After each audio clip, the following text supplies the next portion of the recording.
varbūt sākšu ar filmiņu, ar ieskatu viena projekta stāstā, vienas ekspozīcijas stāstā, un varbūt, lai nav jāpārslēdzās, tad uzreiz varbūt 2 minūšu ekskurs, par ko būs šis stāsts.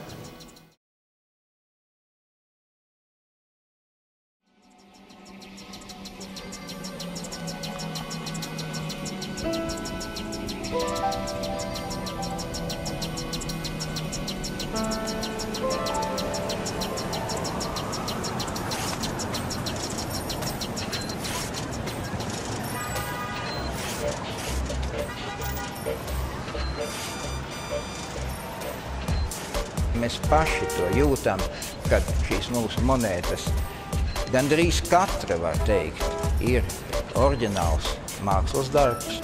Uzmet gaisā. Nu, kas būs 1 vai 0? Kas tur ir? Aha, ļoti labi, bezgalība. Domāju, ka mēs visi varam būt laimīgi, ka mums nekad nav bijusi mazvērtības kompleksi parādot savu naudu.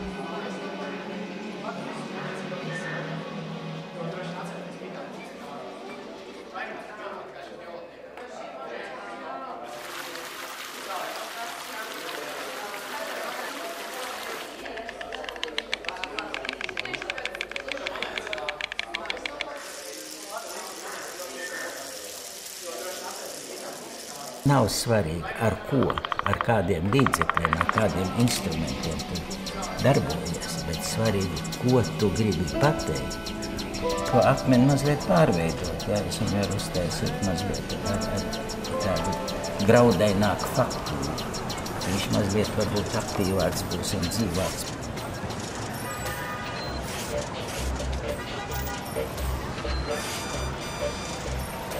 Piemēram, te ir viena zivs. Tā kā lasis uz monētas, bet tā nav lasis.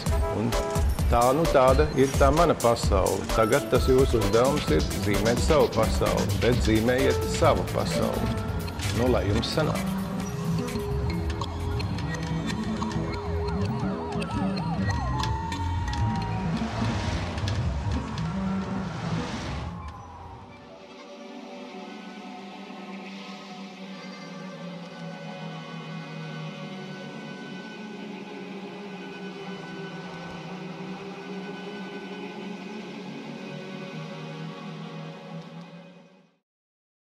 Es jums pastāstīšu par šīta projekta Lats x 20 un PIN-kods tapšanas stāstu par procesu. Es varu arī šo, ja? Tātad, nu pat kā pagājušajā nedēļā mēs demontējām ekspozīciju Latgales vēstniecībā Goras, Līgas vadībā, un kopējā statistika, kur atsūtījums Latvijas banku, ir, kad izstādē ir 55,000 apmeklētāji. Par to mēs esam ļoti priecīgi, tāpēc, kad īstenībā šī ekspozīcija bija plānota tikai 2 mēnešu garumā Latvijas bankas telpās, bet šī otrā dzīve, kas viņai bija Ventspilī un Rēzeknē, tātad tas ir vēl unikāls apmeklētāju skaits, kuri varēja viņu apskatīt. Tātad ekspozīcijas nosaukums Lats x 20 un pēc tam transformējās nosaukumā PIN-kods, personība, ideja, novitāte. Un mans stāstījuma saturs būs šāds te par 7 dizaina procesa posmiem. Sākot no problēmas definēšanas un tad ar izpēti un secīgi, tā kā tad skolotājai posmu pa posmam parādot, kā mēs to darījām, pie kā mēs mocījāmies, par ko mēs domājām un beidzot, kādas ir atziņas un secinājumi. Kāpēc vispār tap šī ekspozīcija, jo Latvijas bankai pirmkārt viņa atzīmēja Lata 20 gadi, un 14. gadā notika pārēja arī uz eiro. Un uzdevums bija kopā mūsu dizaina birojam, kopā ar kuratoru Ramonu Umbliju, var sakot, izdomāt, ko tad īsti, kā mēs šo notikumu varam atzīmēt. schēma līdzīga, ko rādīja Jānis. Tas ir šis ekspozīcijas dizaina projekta komplekss, kas ietver gan saturu, gan divdimensiju dizainu, gan trīsdimensiju dizainu, gan multimēdijus. Šie te izpēte, grafika, saturs, apgaismojums un tā tālāk komplekss, par ko mūsu komanda domāja jau sākot no pirmās dienas. Protams, iesaistoties vēl speciālistiem, gan multimēdiju, gan tehnoloģiem un tā tālāk. Tātad pirmā problēma, vispār uzdevums, kāds mums tika dots eksponēt naudu un tā autors, kādā veidā. Sākot diskusijas par to, kas ir nauda, vai nauda ir tikai maksāšanas līdzeklis. Naudu var eksponēt dažādi, nauda mums ir makā visiem, vai nauda ir vara, vai nauda ir mākslas darbs.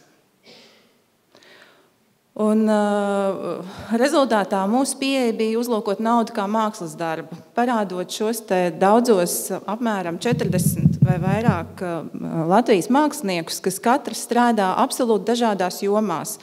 Sākot no sīkplastikas, beidzot ar telniekiem, rādīt monētas kā mākslas darbus un šo te monētu autoru darbus un autorus, kad naudai ir identitāte.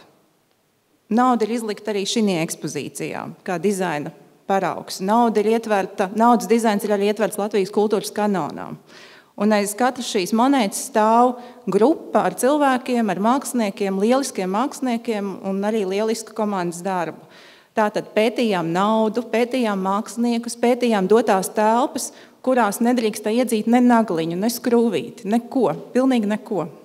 Telpas arī mēs izvēlējāmies un ieteicām. Tā bija Latvijas bankas, beidās kā rekonstruētā otra ēka pretim viņu centrālajai bankai, ar domu arī darīt šīs telpas pieejamas plašākai publikai.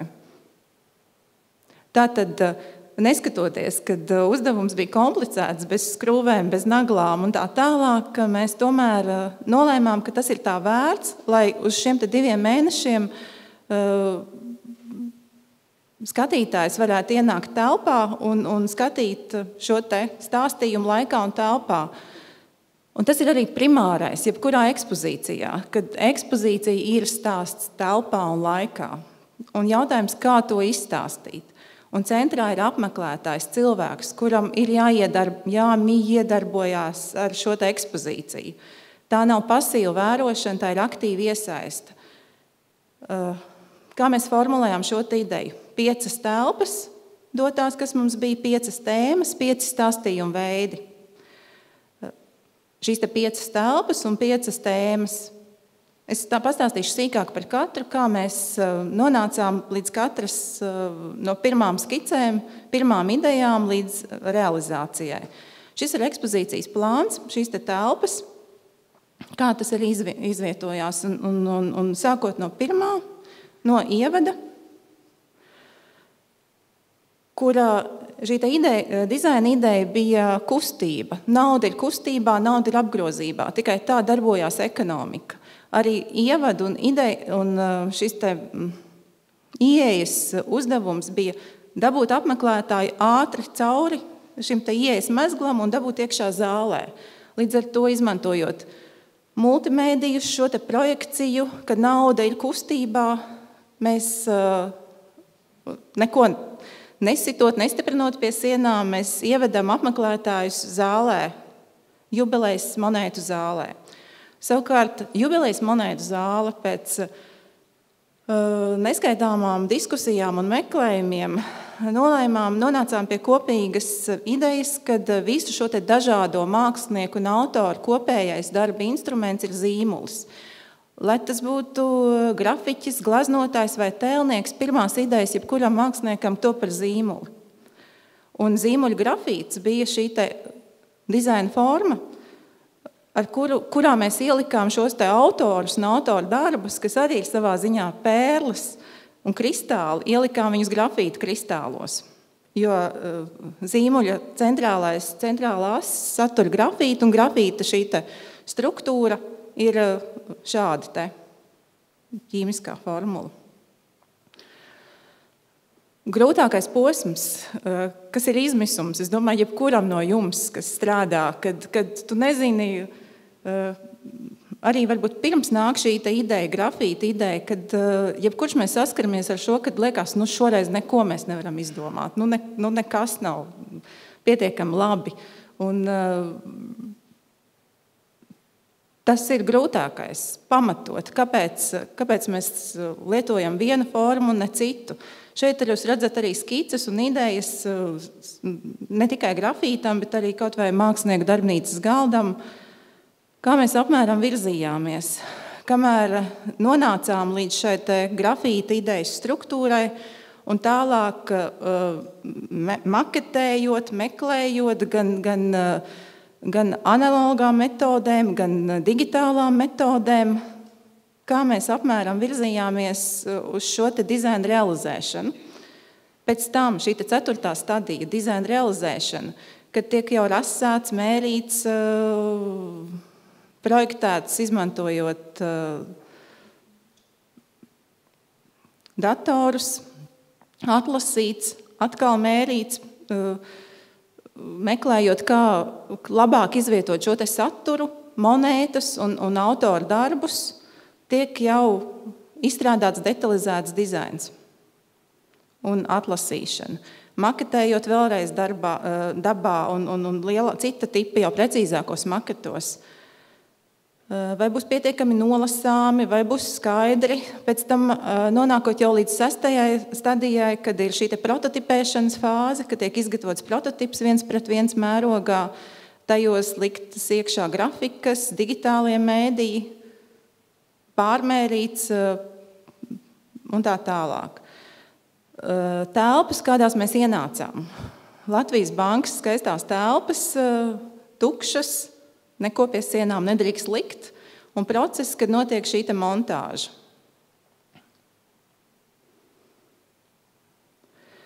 Dienu pirms ekspozīcijas atvēršanas Ilmārs Blumbergs, testējot šīs tehnikas, stāvēja ar kājām gaisā, burtiskā nozīmē un tiešā nozīmē arī. Jā. Un nākamā dienā viss nostājās jau savās vietās. Tehnoloģijas ir pārbaudītas, viss strādā, un arī šis mērķis, šīs zāles centrālais as, notikums bija saruna, 4 autoru saruna. Blumberga, Bikšes, Šenberga un Jelža saruna ar skatītāju. Liekot skatītājam justies kā sarunu partnerim, nevis kā pasīvam vērotājam. Līdz ar to arī šis multimēdija koncepts bija, kad autori runā ar skatītāju. Tātad izstrādājot dizaina koncepciju šiem multimēdijam, un pēc tam lieliski to realizēja Jura Podnieka studija un tehnoloģijas nodrošināja Solavī, arī mēs panākam šo kvalitatīvo apmeklētāju iesaisti. Šis bija pirmais punkts. Pēc tam sekoja arī vairākas vēl aktivitātes, kurās apmeklētāji, kuras tika piedāvāts apmeklētājiem. Grafīta kristāla struktūras, kuras glabā šos monētas un monēta autoru darbus. Nākamā zāle, Eiro zāle un Mildes stāsts, mēs nolēmām ar pilnīgi citiem paņēmieniem šo veidot. Jo tas bija stāsts par naudas vēsturi, līdz ar to arī šis piegājiens, kā tādu izstādīt šos mūsu pirmās Mildes monētas, šos dārgumus kā atvilknes, kā lādes, tas bija pirmās idejas. Novāksim. Un šis ir rezultāts. Projekcija, kur atspoguļoja Georga Cimela citātus par naudu, par naudas filozofisko ideju un Olgas Šilovas veidotājs Mildes portrets ļauj ieskatīties apmeklētājiem Mildes acīs. Nebijusi situācija, jo, kā jūs zināt, uz monētām Milde ir profilā. Tas nav iespējams. Šajā ekspozīcijā jebkurš varēja ieskatīties Mildei acīs. apgrozījums naudas zāle, kur nauda ir kustībā. Tur savukārt šī ekspozīcijas dizaina koncepcija bija palielināta 5 latu banknote, palielināta vairākas reizes, līdz ar to veidojot šo te ekspozīcijas dizaina struktūru. Un šajās te palielinātajās banknotēs mēs likām iekšā saturu. Saturu par kā tapa šie te pieclatnieki, kā tapa pārējā papīra nauda un pārējā apgrozības nauda. Protams, arī ieliekot, sadalot šo te uzmanību, gan, lai būtu analogās metodas, gan multimēdija, gan skaņa un attēls. Tā tas izskatījās. Ļoti būtiski mums likās iesaistīt arī apmeklētājus radošajā procesā.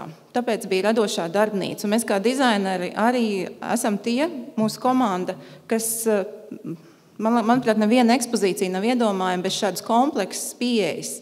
Kad, ja mēs veidojam kaut ko, tad sākot no pirmās idejas līdz arī, nezinu, līdz bukletiņam, ja, kad, vai līdz tam, ko apmeklētājs darīs šajā te izstādē.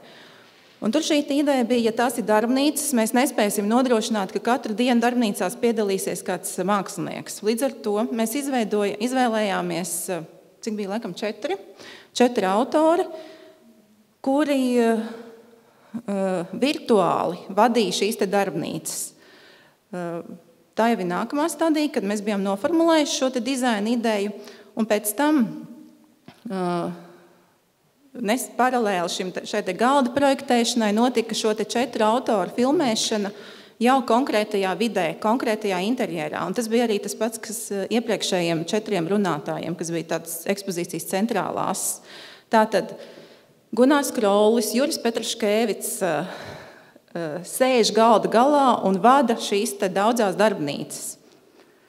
Apmeklētājs var izvēlēties, vai viņš nospiežot attiecīgo izvēles pogu, vai viņš vēlās darbnīca Krauli, Olgu Šilovu, Petraškēvicu, vai kas mums bija 4. Labi, nav svarīgi tagad. Tāpēc arī šī struktūra šīm te darbnīcām. Visi drukātie materiāli, bukleti, valodās, navigācijas ceļveži un tā tālāk. Izstādes plakāti, ekspozīcijas mājaslapa pats par sevi, kuru informē par ekspozīciju un kurā var pieteikties. Un ir arī šī atgriezeniskā saita. Kā noslēgums šai ekspozīcijai bija grāmata. Apkopojums, ko tad Latvijas banka ir šīs te Latvijas bankas naudas un mākslinieka attiecības. Vizuālais tēls šai grāmatā mums bija balts baņķiera krekls plus šīs te krāsa, vara krāsa no 1 centīma monētas. Tas rādīja arī šo te attieksmi, strādāt ar naudu tīrām rokām, saudzīgi, baltā kreklā. Un savukārt lapas saturēja katra autora portretus, kurus brīnišķīgi portretēja Santa Savisko Jēkabsone, un katra autora citātus un atziņas par šo te darba procesu, veidojot monētas. Kad šī ekspozīcija beidzās, mums bija prieks, kad arī daudzo skatītāju ierosinājumi bija, kad viņai vajag otru dzīvi. Un šī otrā dzīve turpinājās reģionos, no kurienes cilvēkiem bija visgrūtāk nokļūt ekspozīcijā. Tātad tā bija Ventspils un Rēzekne. Un mums pašiem bija unikāla situācija, kad Ventspils Livonijas ordeņa pils 2. stāva ekspozīcijā, kuru mēs bijām pabeiguši veidot iepriekšējā gadā, mēs integrējām šo te naudas stāstu. Un tas izskatījās pilnīgi atkal šīs te ekspozīcijas un telpas attiecības. Pilnīgi cits stāsts. It kā tas pats, bet absolūti citas telpiskās attiecības. Ekspozīcija arī tika papildināta ar eiro stāstu, kas par šo laiku jau bija Latvijā un jau bija tapušas pirmās eiro monētas un tā tālāk.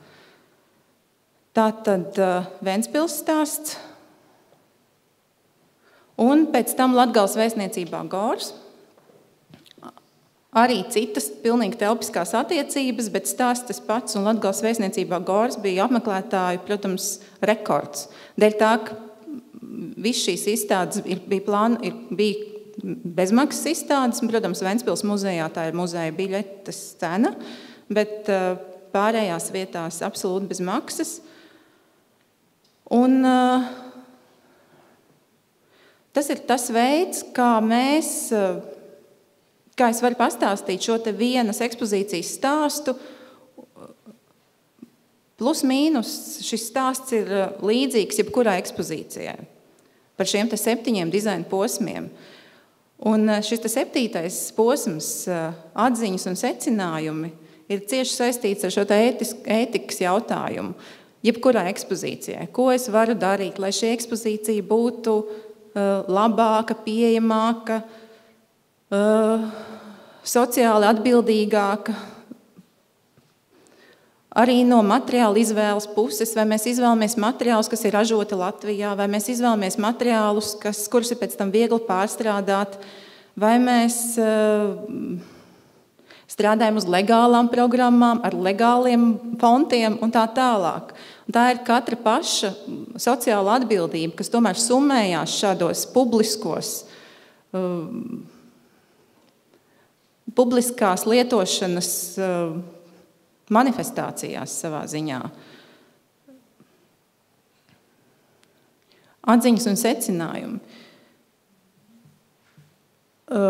Mūs priecēja atdeve, ko gan šī publicitāte ārvalstu dizaina mēdījos, kur bija pamanīta šī ekspozīcija, gan arī kā mūsu pašu tāds nobeigums, kad mēs laikam jebkuru ekspozīciju vai jebkuru savu darbu neliekam melnā kastītē un nevienam nerādam, bet tā mums liekas tāda goda lieta aizsūtīt viņu, pieņemsim, uz kādu konkursu un tā kā iztestēt. Jo viens ir, protams, apmeklētāja reakcija, un otrs ir, ka tu vari tā kā iegūt profesionālu kritiku par savu izdarīto darbu. Secinājumi ir, kad vajag sniegt, protams, ne tikai Latvijas balvām, bet arī uz ārpusi, jo mūsu šeit radītais dizains ir konkurentspējīgs. Viņš ir tikpat konkurentspējīgs kā šeit, kā jebkur citur pasaulē. Un atdeve, ko dod konkursi ārpus Latvijas, savā ziņā ir analīze ir lielāka. Es nesaku, ka nevajag sniegt Latvijas konkursiem, vajag sniegt, bet iegūt arī šo te analīzi ir ļoti vērtīgi. Gan grāmata ieguva arī balvu, gan arī fotoportreti. Un plus publikācija arī šajā te Brauna izdevniecības grāmatā ekspozīcija dizains. Tas ir mūsu ceļš, kā mēs strādājam. Tā ir mūsu nelielā, bet kompaktā komanda, kurai šajos ekspozīcijas risinājumos pievienojās arī cita veida speciālisti, gan multimēdija tehnoloģi, gan cita veida speciālisti. Un tas ir veids, kā mēs strādājam. Viens ekspozīcijas stāsts. Paldies!